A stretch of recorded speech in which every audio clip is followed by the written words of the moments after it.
ప్రభా బిడ్డలను దీవించండి, ఆశీర్వదించండి. వీరి కుటుంబాలని, వీరి కుటుంబంలోని బిడ్డలందరినీ, వీరికి ఇచ్చినటువంటి తల్లిదండ్రులను నైనా తండ్రి ఇంటి వారిని, నైనా అత్త ఇంటి వారిని, నైనా బిడ్డలందరినీ, రక్షకులందరినీ, బంధువులందరినీ జ్ఞాపకం చేసుకొని దీవించండి, ఆశీర్వదించండి. రాకపోకలు తోడుగా ఉండండి. చేర్చిన కాయ కష్టాన్ని ఆశీర్వదించండి. కష్టార్జితాన్ని పనులు చేయండి. దూరంగా ఆశీర్వాదం దయచేయండి. మంచి ఆరోగ్యమును దయచేయండి. ఆరోగ్యమే మహాభాగ్యమని పెద్దలు అన్నారు ప్రభు.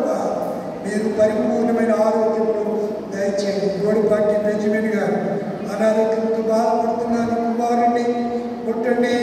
ఏ బలహీనత చేత అయితే బాధపడుతున్నాడో, ఏ బలహీనత చేత అయితే అతడు రోగి ఉంటున్నాడో, బలహీనపరచబడుతున్నాడో, ఆ బలహీనతను విడిచిపెట్టడానికి, ఆ బలహీనత నుంచి విడుదల పొందడానికి, ఆరోగ్యవంతుడవడానికి నీ దోస్తులపై నీ కుడి హస్తం, నీ గాయపడిన స్వస్థతను దయచేయండి. అలా నేను ఎవరు అనారోగ్యం ఉన్నారు స్వస్థపరచండి.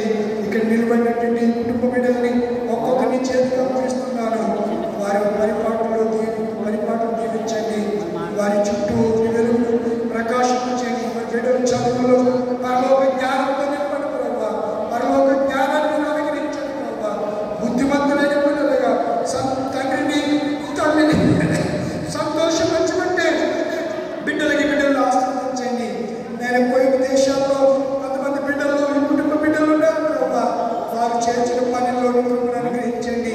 వారు ఏ ఇంట్లో పని చేస్తున్నారో ఆ ఇంటి వారిని దయకరించండి, చూపించండి. నిలువండి బిడ్డలందరినీ ఒక్కొక్కరి పేరు వరుసను దీవించి ఆశీర్వదించి మహిమకు పాత్రలు చేసి అద్భుతమైన దీవులు ఆశీర్వాదాలు కృపవంబడి కృపల బలపరచమైన పొందమని యేసు పరిశుద్ధనామములో వేడుకుంటున్నాను పరమ తండ్రి. ఆమేన్. తండ్రి, కుమారుడు, పరిశుద్ధాత్మ సర్వశక్తి గల దేవుడు ఇప్పుడు లభిస్తున్నాడు. మీ కుటుంబాలను తోడయుండును గాక. ఆమేన్. God bless you.